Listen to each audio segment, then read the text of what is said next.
Assalamualaikum warahmatullahi wabarakatuh.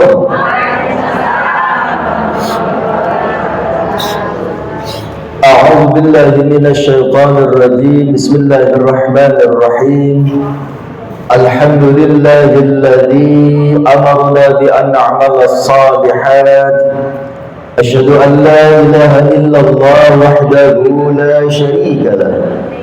شهادة تنجي قائلها عن المهلكات وأشهد أن محمدا عبده ورسوله سيد السادات فصلوات الله وسلامه عليه وعلى آله وأصحابه خير العباد أما بعد قال الله تعالى في كتابه الكريم أعوذ بالله من الشيطان الرجيم فاستقم كما أمرت ومن تاب معك ولا تطغوا إنه بما تعملون بصير صدق الله العظيم. Yang sama-sama kita hormati dan kita muliakan takmir Masjid Al-Ikhlas Jalan Pemuda Danangan Kota Kediri beserta seluruh jajarannya, yang sama-sama kita hormati dan kita muliakan Dewan Pembina dan Dewan Pengurus Harian Majlis Taklim Kurma beserta seluruh jajarannya, serta ibu-ibu sekalian yang insya Allah semua dirahmati dan diberkahi oleh Allah Subhanahu wa Ta'ala. Bagaimana kabarnya ibu-ibu? Sehat ya? Alhamdulillah. Kita doakan barangkali ada di antara teman kita, keluarga kita, saudara kita yang saat ini sedang sakit, diberikan kesabaran dan cepat disembuhkan dari sakitnya oleh Allah Subhanahu wa Ta'ala. Kita doakan barangkali ada teman-teman kita, saudara-saudara kita yang saat ini sedang ada kerepotan, cepat diberikan kemudahan dari segala urusannya dan diberikan solusi yang terbaik oleh Allah Subhanahu wa Ta'ala. Mudah-mudahan yang barangkali saat ini masih dalam perjalanan diberikan kelancaran, diberikan keselamatan, diberikan keberkahan dan bisa kembali berkumpul dengan kita pada pagi hari ini. Amin ya rabbal alamin. Ibu yang dirahmati Allah, alhamdulillah, kita tidak akan pernah bosan senantiasa memanjatkan rasa syukur kita kepada Allah Subhanahu wa Ta'ala, karena rasa syukur inilah yang akan menentukan kita apakah kita akan terus diberi tambahan nikmat oleh Allah Subhanahu wa Ta'ala atau justru kita akan mendapatkan siksa yang amat pedih darinya. Mudah-mudahan kehadiran kita pada pagi hari ini sebagai wujud dari rasa syukur kita kepada Allah atas semua nikmat yang Allah berikan kepada kita, nikmat iman, nikmat Islam, nikmat sehat, dan juga nikmat kesempatan yang Allah berikan kepada kita pagi hari ini. Di saat orang lain mungkin sedang weekend, sedang healing, sedang kumpul bersama keluarga, sedang bersantai di rumah, tapi kita semua diberikan kesempatan oleh Allah bisa kembali hadir di majelis ilmu, di taman-taman surga yang akan mengantarkan kita ke surganya Allah Subhanahu wa Ta'ala. Amin ya rabbal alamin. Selanjutnya salawat serta salam tidak akan pernah lupa kita sampaikan kepada junjungan kita Nabi besar Muhammad sallallahu alaihi wasallam beserta keluarganya, para sahabatnya, dan kita semua sebagai umatnya. Mudah-mudahan kita semua termasuk umat beliau yang akan mendapatkan syafaat dari beliau di yaumil kiamat nanti. Amin ya rabbal alamin. Ibu yang dirahmati Allah, tema kajian kita pagi hari ini tentang istiqamah, jalan menuju husnul khatimah. Ya, apa bu? Istiqamah, jalan menuju husnul khatimah. Untuk membahas tema ini nanti yang akan kita bahas pertama dari dalilnya. Ya.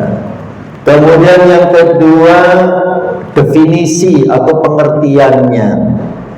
Dalil istiqomah, definisi istiqomah atau pengertian istiqomah. Kemudian yang ketiga, macam-macamnya istiqomah. Kemudian yang keempat, hikmah istiqomah. Dan yang kelima, tips istiqomah. Nah, jadi 5 ya. Sistematika pembahasan kita. Yang pertama, dalil ya, istiqomah. Yang kedua, definisi atau pengertian atau makna istiqomah. Yang ketiga, macam-macamnya istiqomah. Yang keempat, hikmah istiqomah. Dan yang kelima, tips istiqomah. Baik. Jadi biar jelas apa yang akan kita bicarakan. Itu ya 5 hal yang akan kita bicarakan pada pagi hari. Yang pertama tentang dalil istiqomah. Allah firmankan di dalam surat Hud ayat 112. Surat Hud ayat 112. Dalam ayat itu Allah berfirman, "Fastaqim kama umirta wa man taba ma'aka wa la tatghaw innahu bima ta'maluna basir." Fastaqim, maka istiqomahlah kamu wahai Muhammad. Kanjeng Nabi diperintah oleh Allah istiqomah. Kama umirta, sebagaimana kamu telah diperintah. Wa man taba ma'aka, dan juga diperintahkan kepada orang yang bertobat bersamamu.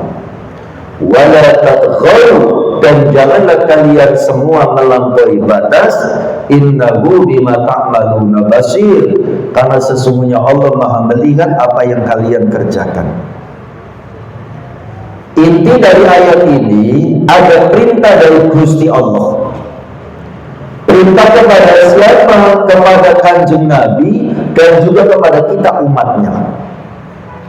Perintah untuk apa? Perintah untuk istiqomah. Nah, kita sedikit bahas tafsir dari ayat ini. Sahabat Ibnu Abbas, ya. Sahabat Ibnu Abbas itu sepupunya Kanjeng Nabi, ya. Beliau mengatakan, "Ma nazala ala Rasulillah sallallahu alaihi wasallam fi jami'il Qur'ani ayatun kanat ashadd wa la ashaqqa alaihi min hadhihi al-ayat." Kata sahabat Ibnu Abbas, tidak ada satupun ayat yang Allah turunkan kepada Rasulullah sallallahu alaihi wasallam yang lebih berat untuk diamalkan isinya selain dari ayat ini. Jadi Al-Quran yang 30 juz, 114 surat, 6.666 ayat, ya, 1.027.000 huruf, ya.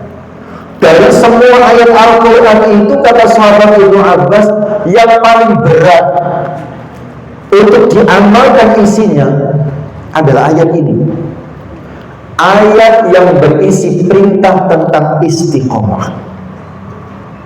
Ini ayat yang paling berat untuk diamalkan.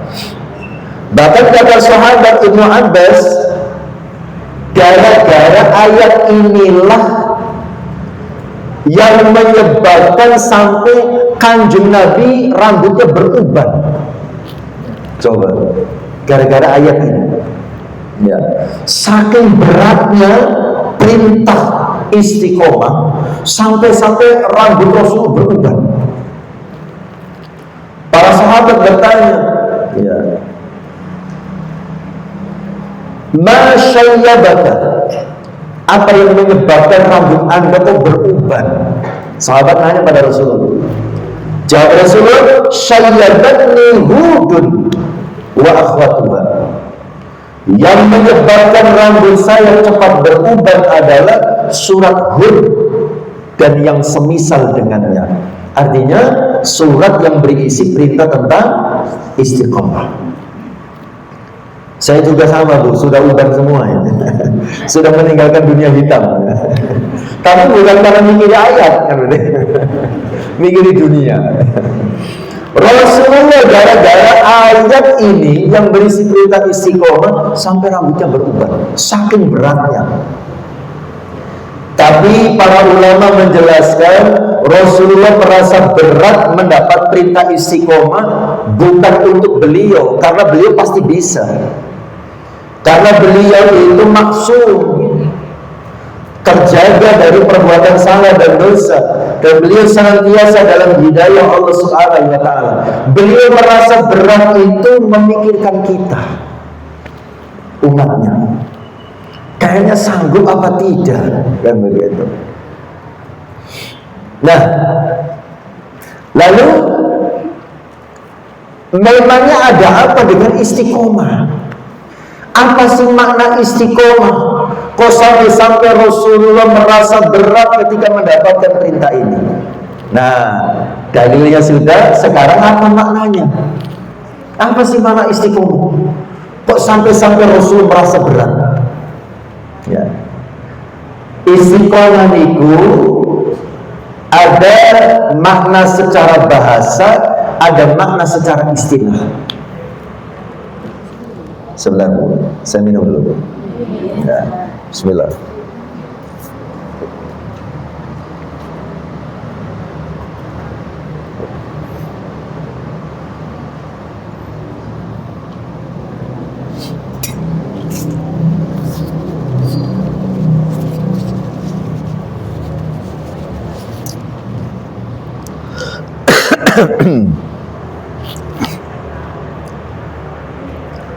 Istiqomah secara bahasa itu diambil dari kata dasar qoma. Ya. Kata dasarnya qoma. Jadi bahasa Arab itu sama dengan bahasa Indonesia. Jadi ada kata dasar, ada kata bentukan karena sudah mendapatkan imbuhan. Contohnya dalam bahasa Indonesia ya, membacakan. Ini kata bentukan. Sekarang sudah ada imbuhan, ada awalan mem, ada akhiran kan. Kata dasarnya apa? Baca, kan begitu ya? Membacakan, kata dasarnya baca. Sama bahasa Arab itu begitu. Al-istiqamah itu kata dasarnya adalah qoma. Qoma itu maknanya sama dengan i'tadala. I'tadala itu artinya berdiri tegak, seperti kita sholat gitu ya. Setelah ruku bangun itu namanya apa? I'tidal, kan gitu ya, berdiri i'tidal. I'tidal itu artinya berdiri tegak. Nah, berarti secara bahasa ya, istiqomah itu artinya berdiri tegak. Orang yang istiqomah berarti artinya orang yang teguh pada pendirian. Ya, secara bahasa ya. Orang yang teguh pada pendirian, orang yang kuat dengan prinsipnya, orang yang tidak mudah dipengaruhi oleh apapun ketika dia sudah memutuskan sesuatu. Jadi ketika dia sudah memutuskan A, maka dia tidak akan gampang berubah, tidak bisa dipengaruhi oleh apapun. Ya, seperti dengan teguh pendirian, kuat pada prinsip, berangkat mau ngaji. Ya. Di tengah jalan ada godaan. Hai Besti, mau kemana nih? Ngaji dong. Tiba-tiba bestinya menggoda, mampir dulu, ngopi-ngopi dulu. No way. Saya mau ngaji dulu. Nah, itu namanya orang istiqomah. Gitu ya. Orang yang teguh pada prinsip, kuat pada pendirian, tidak gampang dipengaruhi oleh apapun. Itu namanya orang istiqomah secara bahasa. Ya. Adapun secara istilah, banyak definisi yang disampaikan oleh para ulama. Saya mengambil salah satu saja yang disampaikan oleh Al-Imam An-Nawawi. Kata Imam Nawawi, istiqomah itu adalah luzumu ta'atillah. Artinya apa? senantiasa menetapi ketaatan kepada Allah, senantiasa menetapi ketaatan kepada Allah. Artinya orang yang istiqomah itu orang yang selalu berusaha menjalankan perintah-perintah Allah dan selalu berusaha meninggalkan apa-apa yang dilarang oleh Allah. Ya seperti perintah Allah itu apa? Perintah mencari ilmu, ya. Jenengan istiqomah namanya. Ketika jenengan berusaha tetap datang ke majelis-majelis ilmu, ya, istiqomah sholat, istiqomah taklim, istiqomah infak sedekah, istiqomah silaturahim, istiqomah baca Al-Quran, ya. Nah itu contoh-contohnya, ya. Itu kan luzumu ta'atillah, senantiasa menetapi ketaatan kepada Allah, berusaha menjalankan apa yang diperintahkan dan juga berusaha meninggalkan apa yang dilarang oleh Allah Subhanahu wa ta'ala. Nah, kira-kira bisa nggak kita istiqomah 100%? Semua perintah Allah dilaksanakan, semua larangan Allah ditinggalkan? Nggak mungkin, nggak bisa. Kenapa? Karena kita itu manusia biasa. Artinya yang namanya manusia itu memang makhluknya Gusti Allah yang mempunyai dua potensi. Potensi melakukan kebaikan dan potensi melakukan kesalahan atau keburukan. Dan di Al-Quran itu kan ada, ya, fa'alhamaha fujuraha wa taqwaha. Kami ilhamkan kepada setiap jiwa ada potensi fujur. Potensi fujur itu potensi berbuat salah. Ada potensi takwa, potensi melakukan kebaikan. Ya itulah manusia. Kadang melakukan kebaikan dan tidak menutup kemungkinan melakukan kesalahan. Jadi untuk baik terus tidak mungkin, itu malaikat. Tapi sebaliknya orang itu juga nggak mungkin tiap hari bikin salah, tiap hari bikin masalah, tiap hari bikin jengkel. Ya. Kalau ada orang yang seperti itu, jangan-jangan juga bukan orang itu. Apa itu, Bu? Setan jangan-jangan. Jadi yang namanya manusia itu ya kadang taat, ya kadang maksiat, ya itu manusiawi. Itulah manusia. Makanya Rasulullah merasa berat menerima ini. Kenapa? Karena memikirkan kita umatnya. Kayaknya nggak mungkin bisa istiqomah 100%. Ya. Nah, karena kita ini tidak mungkin istiqomah 100%, maka di dalam ayat yang lain, dalam surat Fussilat ayat 6, ketika Allah memerintahkan istiqomah, setelah perintah istiqomah ada perintah istighfar. Dalam surat Fussilat ayat 6, setelah Allah memerintahkan kita istiqomah, setelah itu ada perintah istighfar. Kita lihat dalam ayat itu. Qul innama ana basyarum mithlukum yuha ilayya annama ilahukum ilahu wahid fastaqimu ilayhi wastaghfiruh. Nah itu, fastaqimu ilayhi, istiqomahlah kalian semua kepada Allah, wastaghfiruh, dan mohon ampunlah kalian semua kepada Allah. Kenapa setelah perintah istiqomah kok disusul dengan perintah istighfar?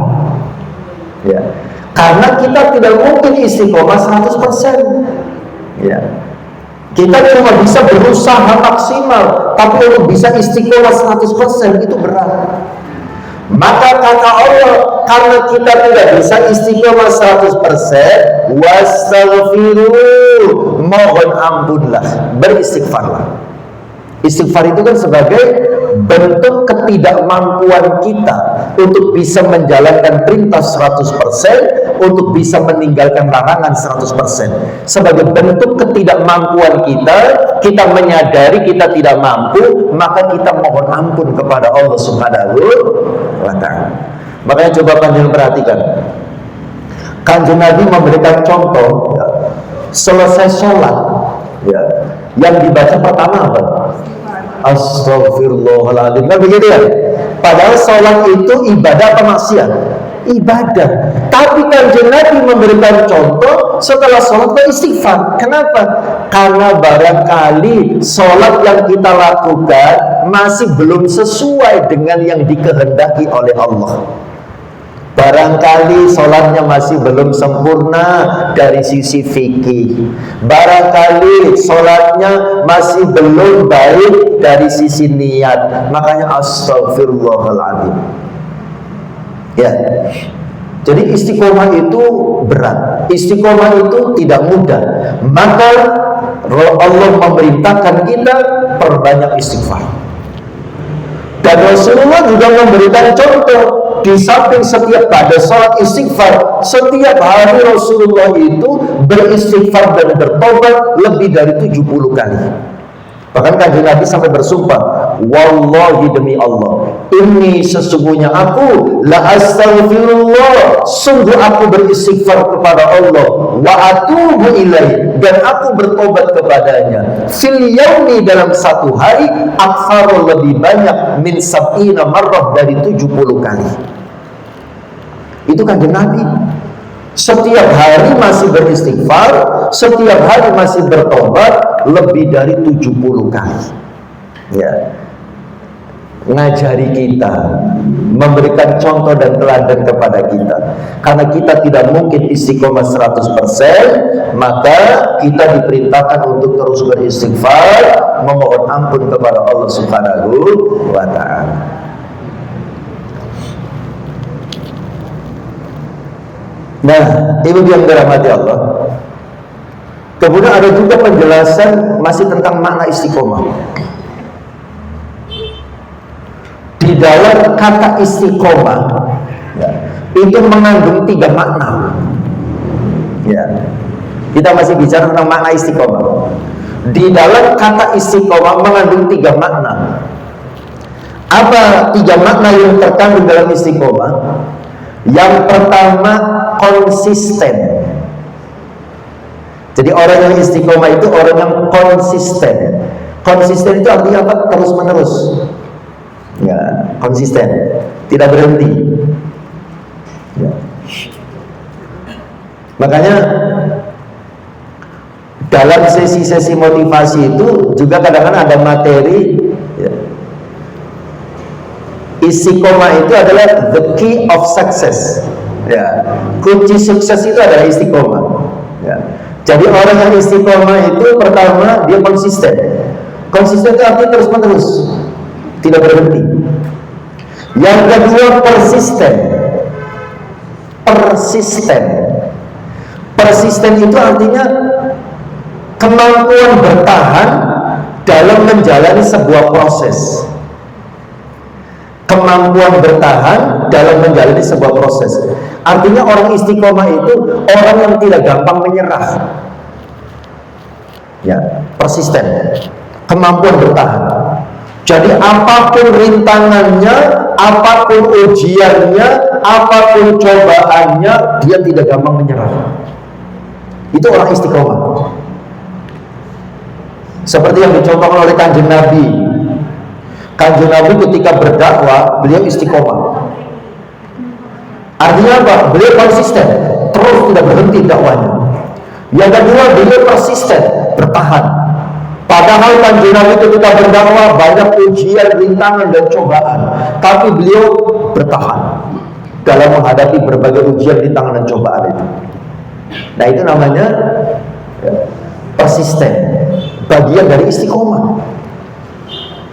Kalau Rasulullah tidak memiliki persistensi yang baik, kemampuan bertahan yang baik, saya yakin kita tidak akan bisa merasakan nikmatnya iman dan Islam.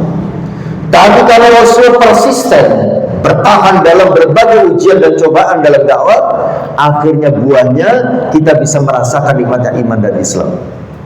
Kita pun begitu, Bu. Saat kita berbisnis, itu harus istiqomah. Pertama, konsisten, terus, jangan berhenti. Yang kedua, persisten, bertahan, jangan gampang menyerah. Ya. Nah kebanyakan dari kita itu kan kurang istiqomah. Baru buka lapak sehari 2 hari, kelihatannya kok nggak ada yang beli, sudah tutup hari ketiganya. Nah itu nggak istiqomah namanya. Baru mendapatkan ujian sedikit, gitu ya, sudah menyerah. Ya, makanya kunci sukses itu adalah istiqomah. Istiqomah itu kunci sukses dalam hal apapun. Ya. Yang ketiga, ya, dalam istiqomah itu mengandung makna konsekuen. Konsekuen itu artinya siap menanggung apapun resikonya. Ya. Siap menanggung apapun resikonya. Itu namanya konsekuen. Ya. Jadi istiqomah itu mengandung 3 makna luar biasa tadi. Konsisten, artinya terus menerus. Yang kedua persisten, artinya bertahan. Yang ketiga konsekuen, siap menghadapi apapun resikonya. Seperti sahabat Bilal, ya, ketika dia sudah menyatakan diri beriman kepada Allah, ya, kan Rasulullah ketika ditanya, ya, katakan satu kalimat yang saya setelah itu tidak akan bertanya kepada siapapun. Qul amantu billah tsumma istaqim. Kata Rasul begitu. Katakan, aku beriman kepada Allah, kemudian istiqomahlah. Bilal melakukannya. Ketika dia sudah menyatakan beriman kepada Allah dan Rasulullah, beliau istiqomah.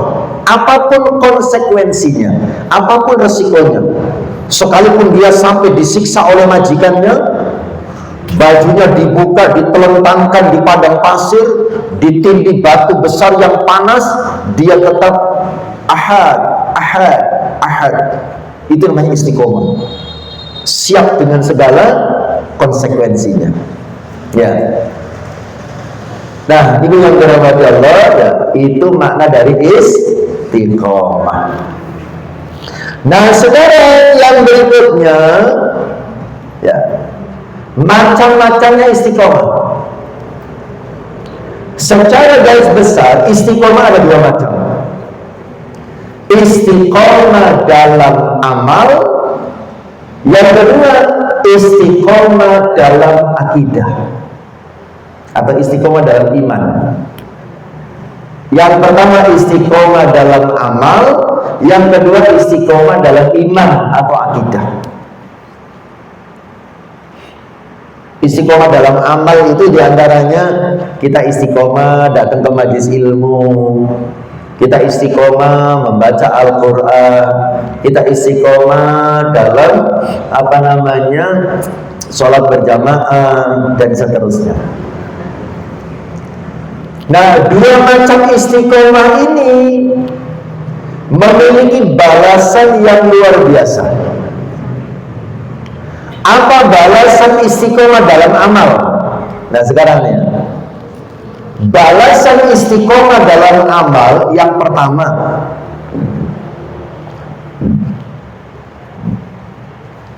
akan dicintai oleh Allah Subhanahu wa Ta'ala. Istiqomah dalam amal akan dicintai oleh Allah Subhanahu wa Ta'ala. Dalilnya mana? Terdapat di dalam hadis riwayat Imam Bukhari dan Muslim.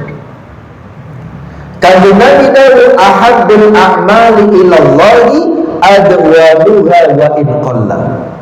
Amal yang paling dicintai oleh Allah adalah amal yang paling langgeng sekalipun sedikit.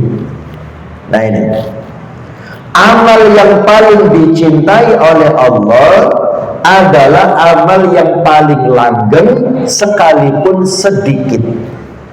Sedikit tapi terus menerus, itu lebih dicintai oleh Allah Subhanahu wa Ta'ala. Ya. Maka nanti pada saat kita membahas tips istiqomah, ya, ada salah satu bagian itu adalah, ya, bertahap dalam beramal, ya. Artinya pada saat kita melakukan sesuatu itu jangan ekstrim. Contohnya begini, kita tadinya belum tahu tentang keutamaan membaca Al-Quran.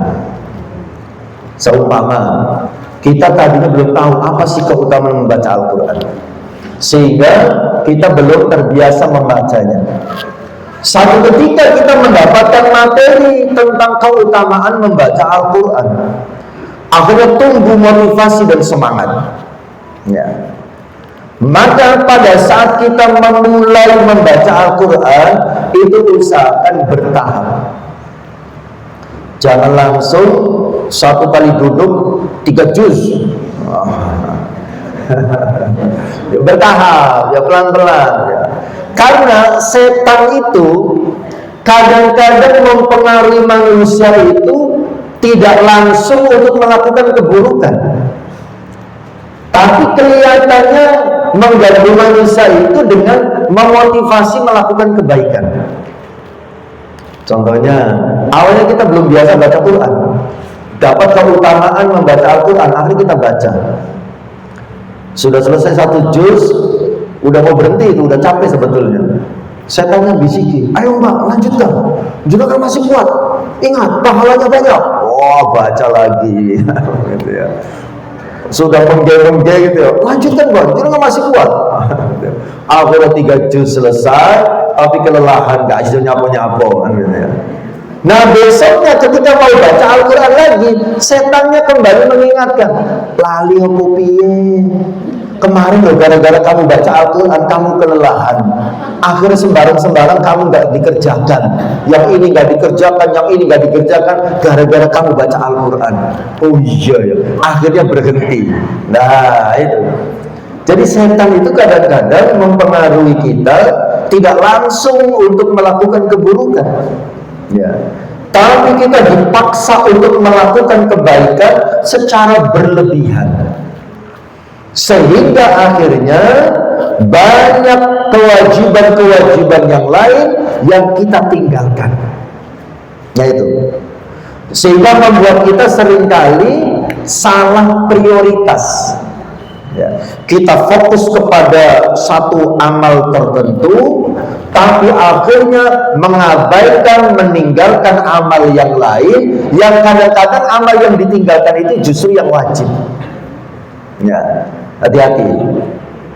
Kembali lagi ya, istiqomah itu dalam amal akan membuat kita dicintai oleh Allah. Istiqomah. Wa in qalla, sekalipun sedikit. Ya baca 1 ayat dulu, apa ada 1 halaman, gitu ya. Ya tiap hari kok enteng, gitu, kok gampang. Berikutnya ditambah lagi. Jangan langsung ekstrim, khawatirnya nanti bosan. Ya. Nah kemudian hikmah istiqomah dalam amal yang kedua, nah ini yang luar biasa.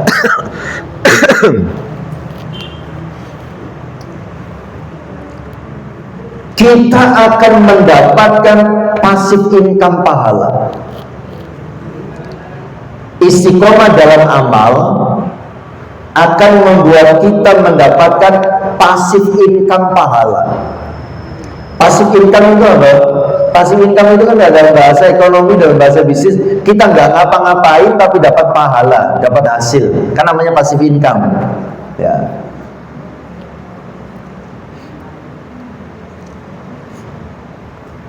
Dalilnya mana?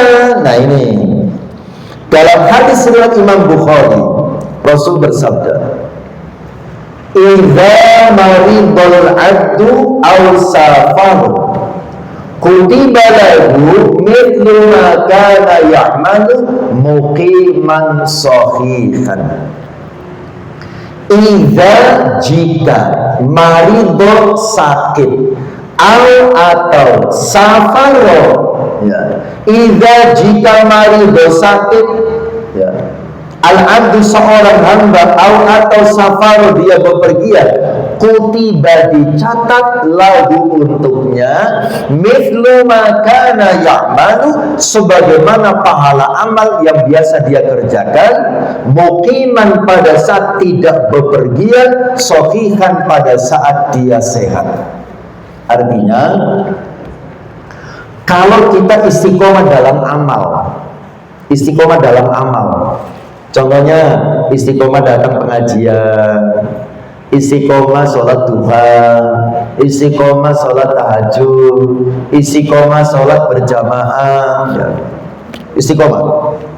Nah, suatu ketika kita berhalangan, ya, namanya manusia kadang-kadang kan ada halangan. Halangan itu yang di dalam agama, ya, ada dua macam halangan itu. Yang pertama sakit, yang kedua safar. Jenengan biasa sholat tahajud, ya, setiap malam tahajud. Satu ketika jenengan sakit, ya. Nah, karena sakit, jangankan untuk sholat tahajud, bangun dari tempat tidur saja berat. Akhirnya jenengan tidak sholat tahajud. Nah, luar biasanya, karena jenengan ketika sehat, jenengan sudah biasa sholat tahajud, maka pada saat jenengan sakit, sehingga jenengan tidak bisa sholat tahajud, jenengan tetap dicatat mendapat pahalanya sholat tahajud. Itulah hebatnya istiqomah. Itu namanya passive income pahala. Jenengan tidak mengerjakannya, tapi jenengan tetap dicatat mendapatkan pahalanya. Itu luar biasanya istiqomah dalam amal. Dan bagi panjenengan perempuan, gitu ya, masuk dalam kategori sakit, ngapunten, ketika jenengan datang bulan, ya, itu juga sakit dianggapnya. Yang membuat jenengan tidak boleh sholat, tidak bisa baca Quran dan seterusnya. Lah itu jenengan tetap dicatat mendapatkan pahala ibadah yang biasa jenengan kerjakan pada saat jenengan dalam keadaan suci. Itu hebatnya istiqomah. Ya. Atau jenengan biasa sholat duha, satu ketika jenengan harus safar, bepergian, ya. Safarnya ini, ya, safar bukan untuk maksiat syaratnya, ya. Ya seperti sekedar healing, jalan-jalan boleh, ya. Sekedar untuk berbelanja, mau mana Bu? Surabaya, ngapain? Shopping, nah, seumpama gitu, boleh. Mau mana Bu? Bandung, ngapain? Silaturahim. Nah, itu namanya safar yang diperbolehkan. Nah, gara-gara safar, jenengan yang biasanya sholat duha tidak bisa sholat duha karena itu di jam safar. Jangan khawatir, karena jenengan ketika tidak safar, jenengan biasa sholat duha, maka jenengan tetap dicatat mendapat pahalanya sholat duha berdasarkan hadis ini. Itu hebatnya istiqomah, ya. Tapi kalau safarnya untuk safar maksiat, ya, maka tidak dicatat, ya, pahala amal yang biasa dikerjakannya. Mau mana Bu? Surabaya, ngapain? Omset mau lihat konser Lady Gaga. Seumpama konser Lady Gaga. Nah, itu safar maksiat, ya. Kalau tidak sholat duha, ya tidak dapat, ya, pahala sholat duha. Jadi safar yang dimubahkan, yang dibolehkan, itu yang menyebabkan kita tetap dicatat mendapatkan pahala dari amal yang biasa kita kerjakan saat kita tidak safar. Makanya banyak orang tua itu yang ngasih nasihat terkait dengan ibadah itu, usahakan kita itu punya amal yang kita istiqomahkan. Ini maksudnya adalah amal-amal sunnah, ya. Soalnya kalau amal wajib itu kan istiqomah, nggak istiqomah tetap dikerjakan, namanya wajib kan, gitu ya. Jadi yang kita bahas ini adalah amalan sunnah, ya. Kalau amalan wajib itu kan istiqomah, nggak istiqomah wajib dikerjakan, kan begitu ya. Jadi ini motivasi amalan sunnah. Usahakan kita itu punya amalan sunnah yang kita istiqomahkan, ya, supaya kita berpeluang mendapat passive income pahala pada saat kita berhalangan. Ya, tidak harus sama, terserah panjenengan, ya. Amalnya apa sesuai kemampuan dan kesempatan yang ada. Ya. Apakah istiqomah baca istighfar, istiqomah baca sholawat, istiqomah baca Al-Quran, istiqomah sholat duha, istiqomah tahajud, istiqomah silaturahim, istiqomah sedekah subuh dan lain sebagainya. Ya, harus ada itu yang kita istiqomahkan supaya kita berpeluang mendapat pasif income pahala. Karena yang kita butuhkan nanti di akhirat, ya, itu bukan harta benda yang kita punya ketika di dunia, tapi pahala amal soleh. Ya. Baik, itu balasan sebentar. Ya. Haus ya Bu.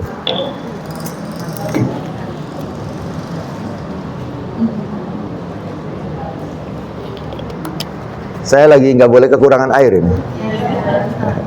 Bismillahirrahmanirrahim.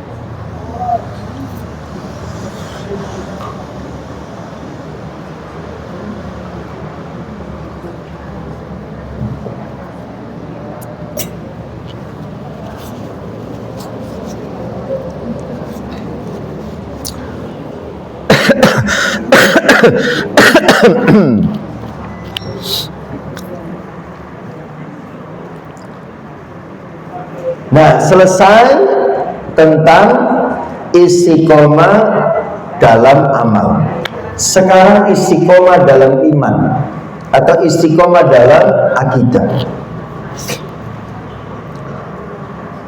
Istiqomah dalam iman, istiqomah dalam akidah itu artinya sampai meninggal kita tetap beriman kepada Allah Subhanahu wa ta'ala.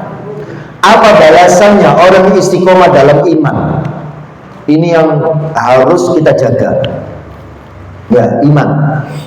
Kalau amal meleset-meleset sedikit masih bisa mendapatkan ampunan dari Allah. Tapi kalau iman meleset, lewat kita. Ya. Maka iman harus dijaga. Apa balasan istiqomah dalam iman?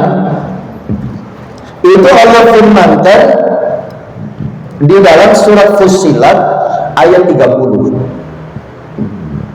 Nah ini yang terkait dengan judul dari materi kita, istiqomah jalan menuju husnul khotimah. Itu adalah istiqomah dalam iman. Ya. Jadi istiqomah jalan menuju husnul khotimah itu adalah istiqomah dalam iman. Nah, di dalam surat Fussilat ayat 30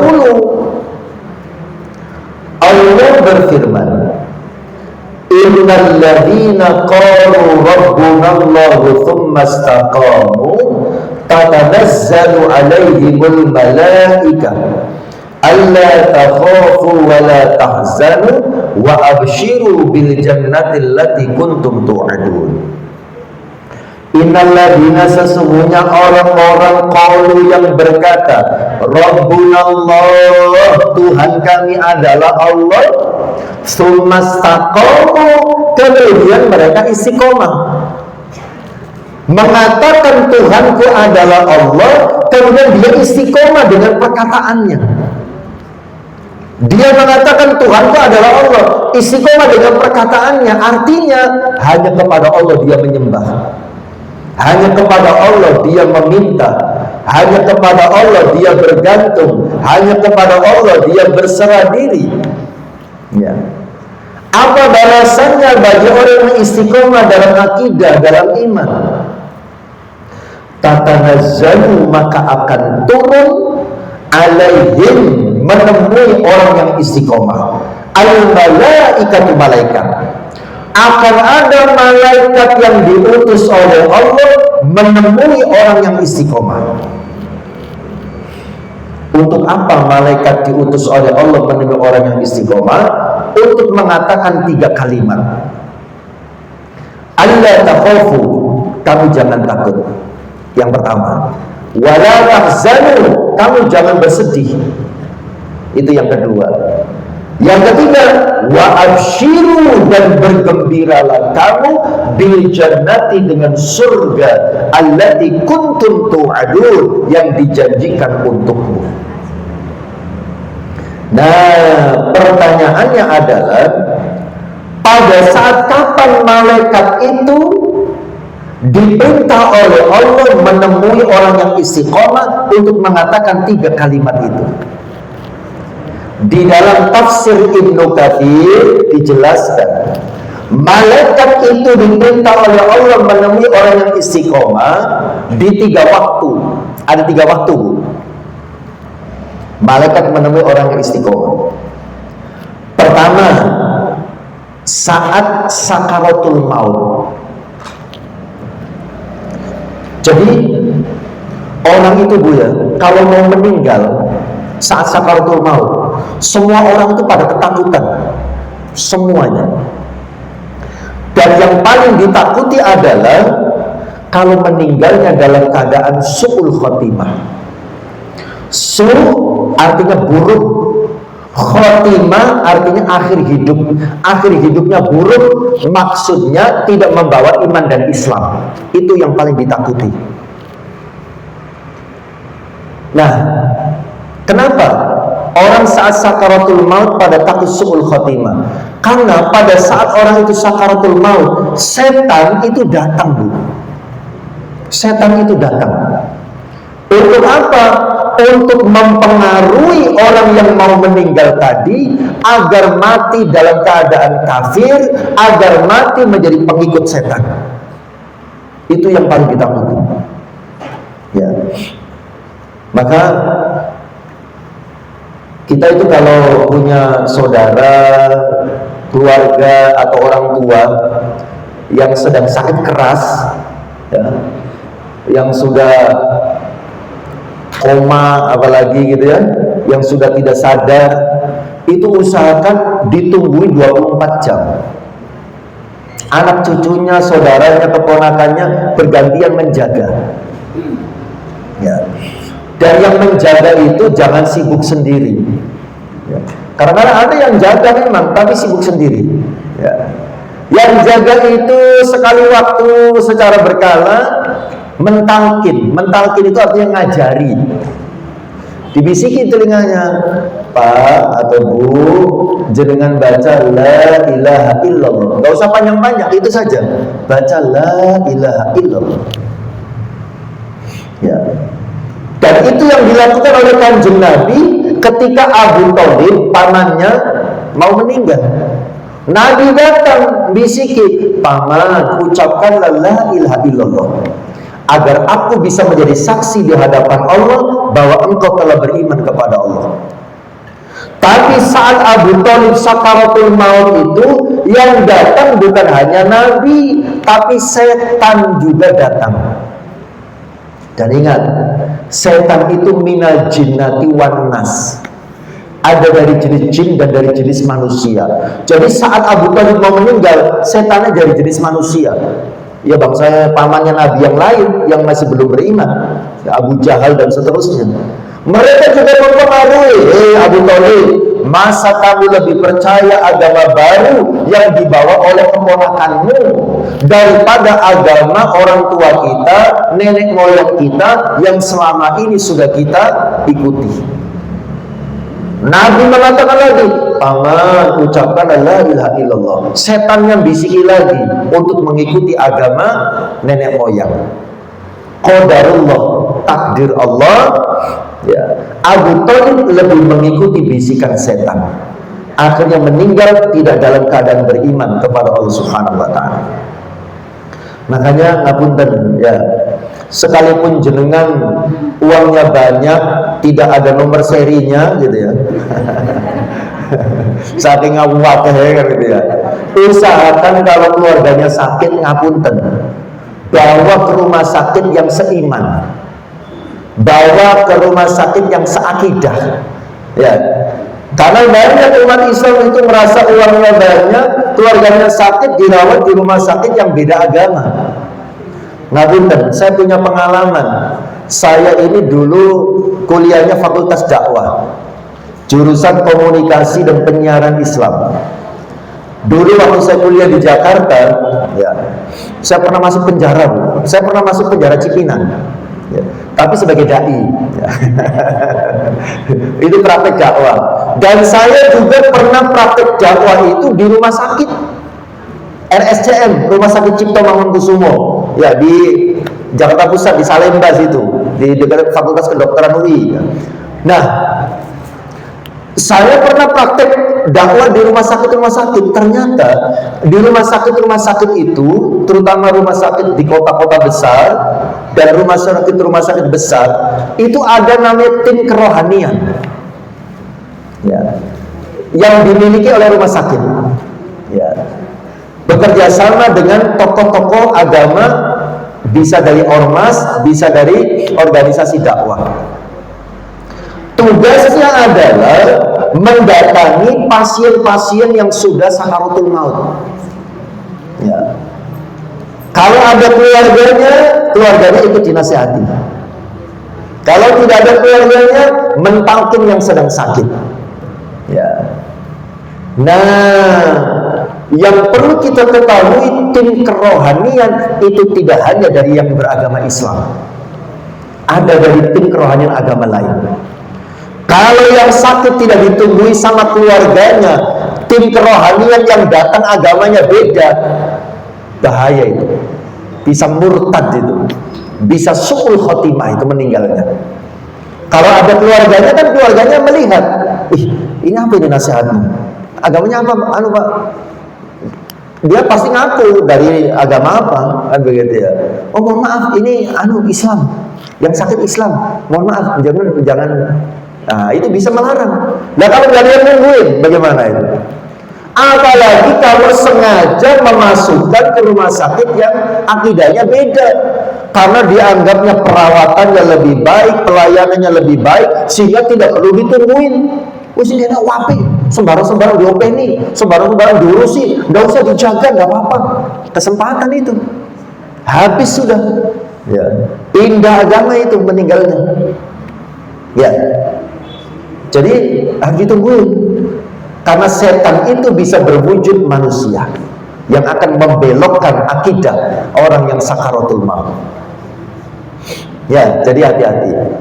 Nah, tetapi kabar baiknya, alhamdulillah, jenengan dapat hidayah, kita semua dapat hidayah dari Allah, hadir pada pagi hari ini, karena ada kabar baik. Kabar baiknya adalah bagi kita yang saat sehat, saat hidup, kita senantiasa istiqomah dengan iman kita, menjaga iman kita. Ingat, iman itu yazid wa yanqus, naik turun, on off, fluktuatif. Iman itu naik dengan amal soleh, iman itu drop turun dengan dosa dan kemaksiatan. Orang yang saat sehat, dia menjaga imannya dengan terus melakukan amal soleh, ya, istiqomah dalam amal tadi ya. Jadi istiqomah dalam amal itu dalam rangka menjaga keistiqomahan iman. Jadi tetap penting istiqomah dalam amal itu, karena itu yang menjaga iman tetap on. Kabar baiknya bagi kita yang saat sehat, istiqomah dalam iman kita, dengan istiqomah dalam beramal, maka saat sakaratul maut, sekalipun tidak ada yang jaga, tidak ada yang nungguin, ada malaikat yang diutus oleh Allah sesuai dengan ayat ini. Surat nomor itu Fussilat ayat 30. Tatanazzalu, maka akan turun alaihim, menemui orang yang istiqomah, yang sedang sakaratul maut itu, al-malaikatu, malaikat. Kalau ada malaikat yang diutus, setan lari. Setan tidak bisa mempengaruhi. Apalagi malaikat kemudian memberikan motivasi, memberikan semangat, memberikan kabar gembira dengan mengatakan 3 kalimat tadi. Allah takhafu, kamu nggak usah takut menghadapi kematian. Wala tahzanu, dan kamu nggak usah bersedih karena mau berpisah dengan dunia dan isinya, berpisah dengan orang yang kamu cintai, berpisah dengan benda yang kamu sayangi, karena kamu akan bertemu dengan Zat yang maha dicintai dan maha mencintai, yaitu Allah Subhanahu wa ta'ala. Kalimat yang ketiga yang paling menggembirakan, wa absyiru, dan bergembiralah kamu bil jannati, dengan surga, allati kuntum tu'adun, yang dijanjikan untukmu. Nah itu kalimat yang ketiga, ini yang menjadi jaminan dan garansi dari Allah bahwa orang yang istiqomah akan diwafatkan dalam keadaan husnul khatimah. Mudah-mudahan kita semua termasuk di dalamnya.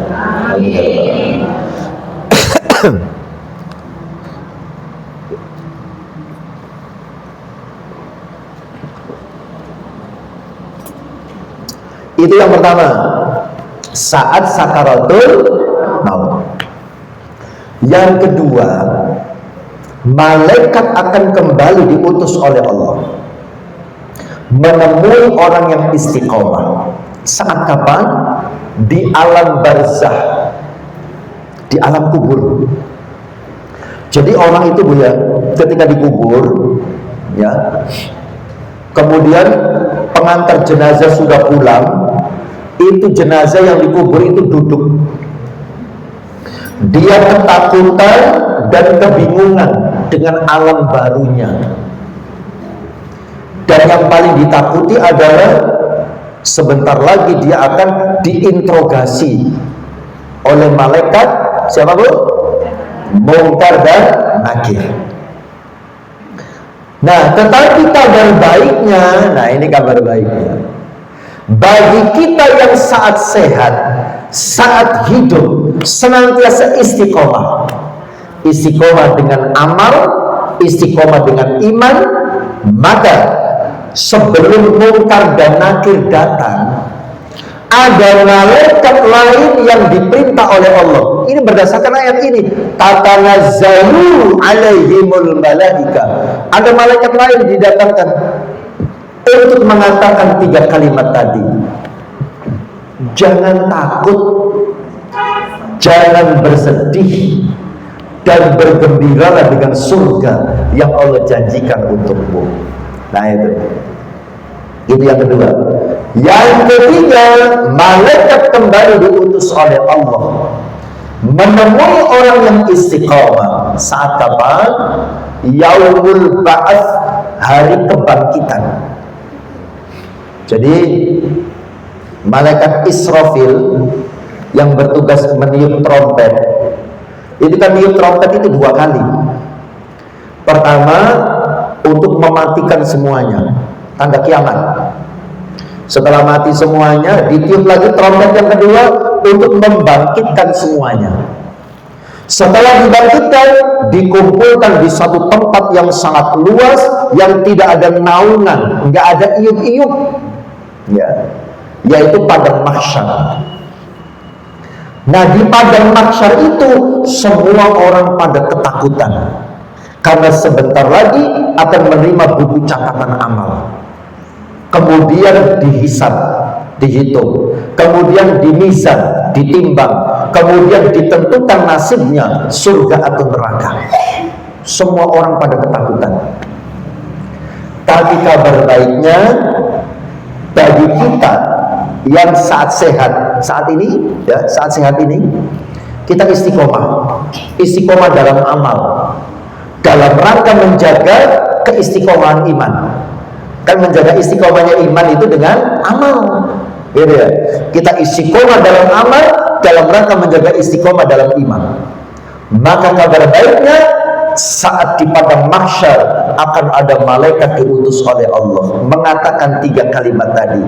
Jangan takut, jangan bersedih, bergembiralah dengan surga yang Allah janjikan untukmu. Nah, inilah hikmah istiqomah. Nah, sekarang tentang tips bagaimana caranya agar kita bisa istiqomah.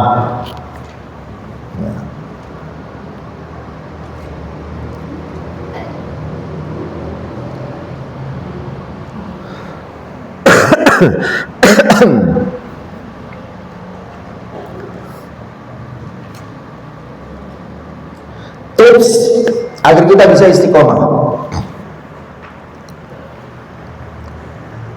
istiqomah dalam amal supaya kita bisa istiqomah dalam iman. Jadi contoh ya, bagaimana caranya supaya kita bisa istiqomah baca Al-Quran, istiqomah datang ke majlis taklim, ya, contoh-contohnya ya. Nah, apa yang harus kita lakukan? Pertama, ikhlas karena Allah. Jadi dalam melakukan amal apapun, niatnya harus ikhlas, semata-mata mengharapkan ridho dari Allah. Karena orang kalau melakukan kebaikan, niatnya bukan karena Allah, itu gampang capek, pertama. Yang kedua, gampang mutungi, gampang berhenti, bahkan gampang marah-marah saat melakukan kebaikan. Loh, kok melakukan kebaikan kok marah-marah? Contoh, jenengan datang ke majelis taklim ini, niatnya bukan karena Allah, niatnya bukan karena menghilangkan kebodohan, niatnya bukan untuk mencari ilmu, tapi karena sungkan sama yang ngundang. Seumpama ya. Lah, jadi kan bolak-balik diundang, diajak sama temannya. Besti, ayo lo ikut ngaji lo, tambah wawasan, tambah ilmu. Ya. Jangan, insya Allah Sabtu aku tak budal. Ya. Tapi dalam hati itu kalau asli aku anak Sarasen, cuma gak enak ini, bolak-balik diajak. Nah, setelah jenengan datang ke sini, jenengan tengok-tengok. Ya Allah, mbak masih ngajak gak teko. Ngerti ngono aku ya gak teko ya. Tak budali deh gak teko ya. Nah, ini loh. Akhirnya emosi. Akhirnya ngaji itu gelisah gitu. Duduk gak tenang kan begitu ya. Gak nyaman, gak bahagia. Malah dalam hati marah, bongkol.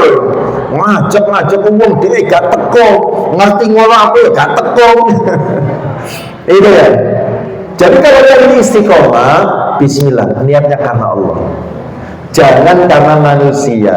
Ya, nanti kita gampang bosan, kemudian mutungi, bahkan bisa marah-marah. Ya. Yang kedua, bismillah.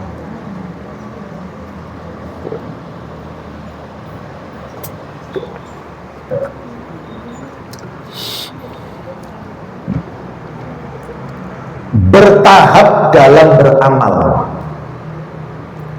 Tadi sudah kita singgung di depan, bertahap dalam beramal. Jangan langsung membebani diri dengan amal yang terlalu berat. Ya, bertahap dalam beramal. Jangan langsung membebani diri dengan amal yang terlalu berat. Ya, bertahap. Salat tahajud kalau belum biasa ya 2 rakaat dulu ya, kemudian witirnya 1, boleh itu witir 1 itu ya, kemudian besoknya tahajudnya tidak ditambah, tetap 2, tapi witirnya yang ditambah jadi 3 gitu ya. Ya jangan seterusnya witir 1 rakaat terus, jangan.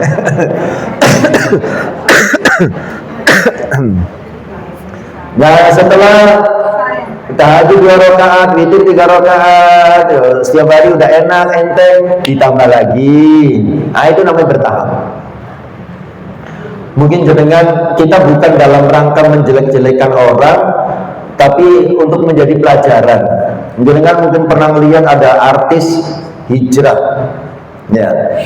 Tapi karena terlalu ekstrim, dapat ujian dari hijrahnya, baliknya itu lebih parah. Ya, baliknya itu lebih parah. Ya, ya ada yang berjilbab hanya karena menikah dengan laki-laki yang baik. Ya, dia berjilbabnya karena laki-laki, bukan karena Allah.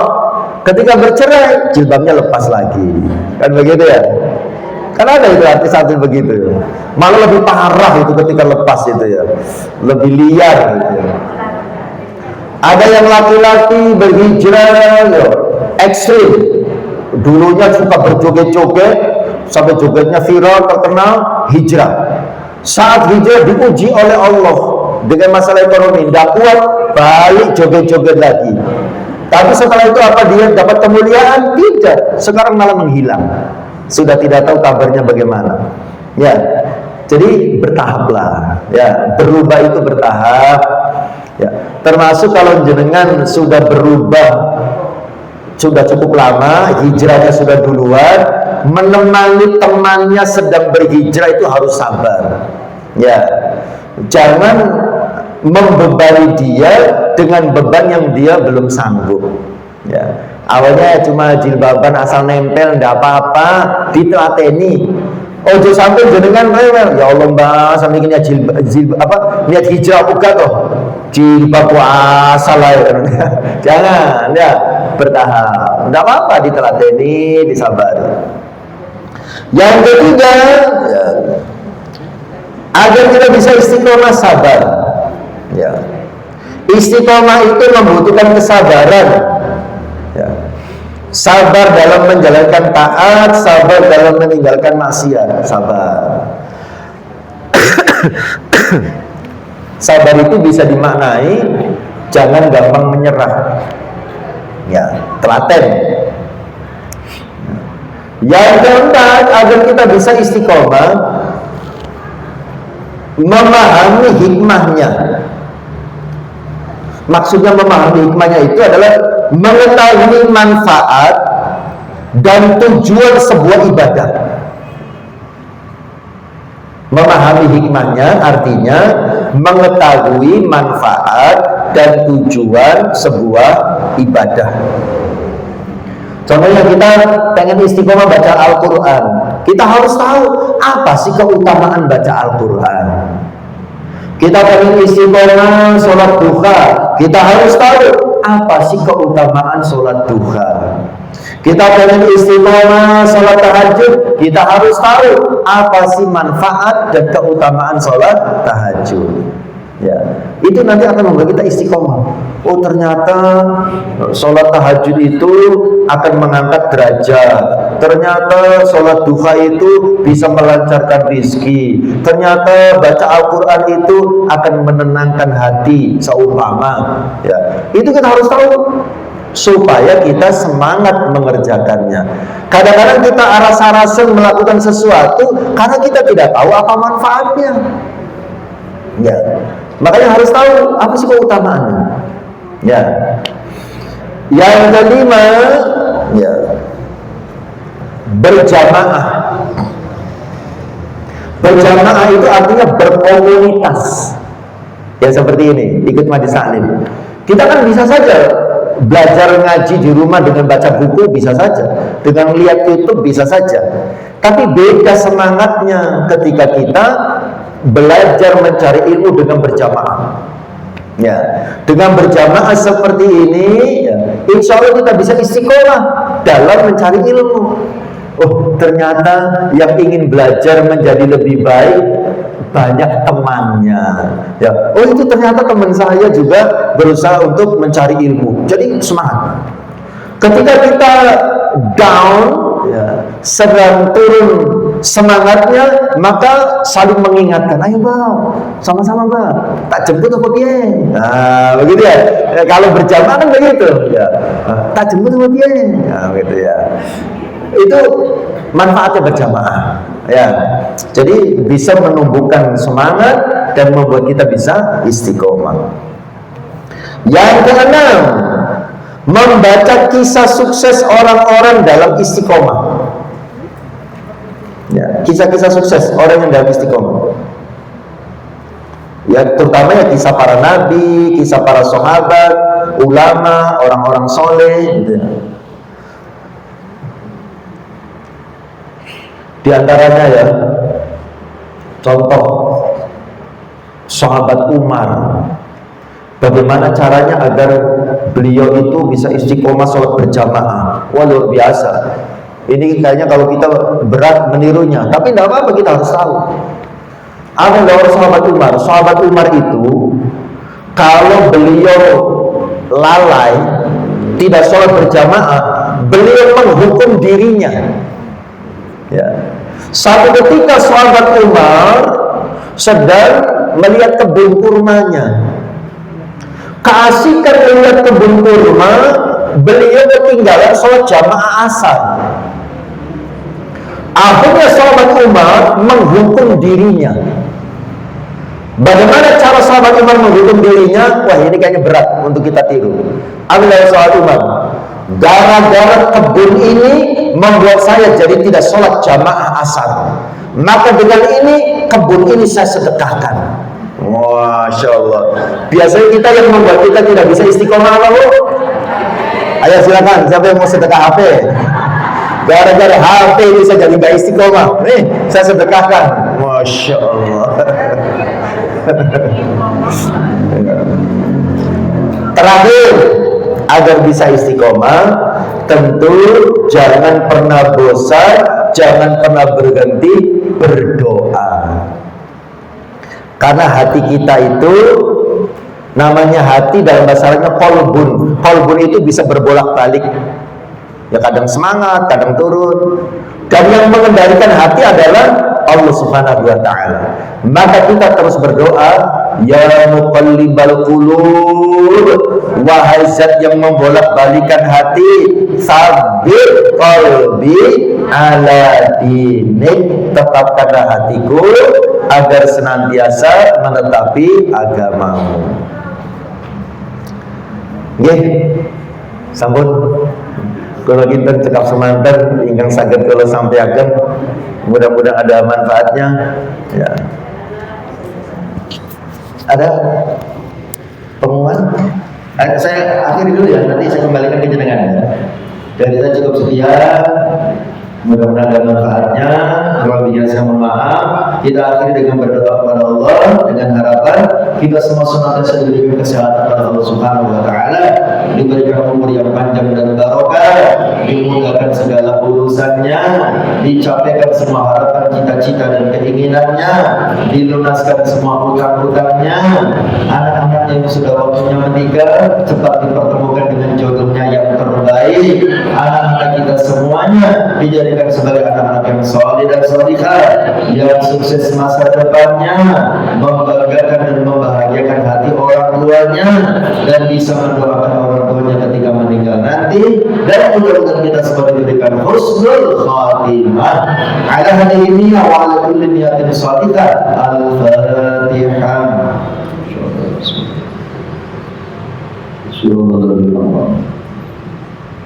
Bismillahirrahmanirrahim. Alhamdulillahirabbil alamin. Hamdan syakirin, hamdan na'imin, hamdan nafi'an fi mazid. Ya Rabbana lakal hamdu kama yanbaghi li wajhikal karim wa 'ala sultan.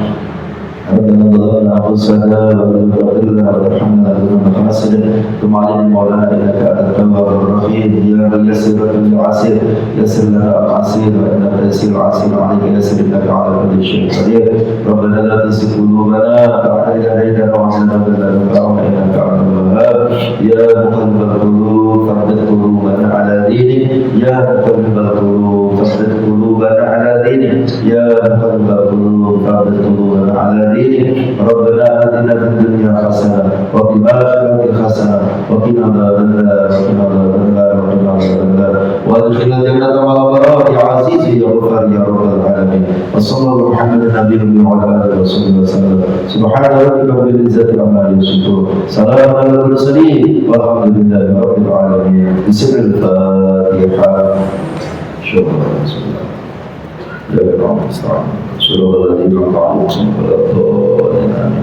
Demikian kami mohon maaf. Assalamualaikum warahmatullahi wabarakatuh.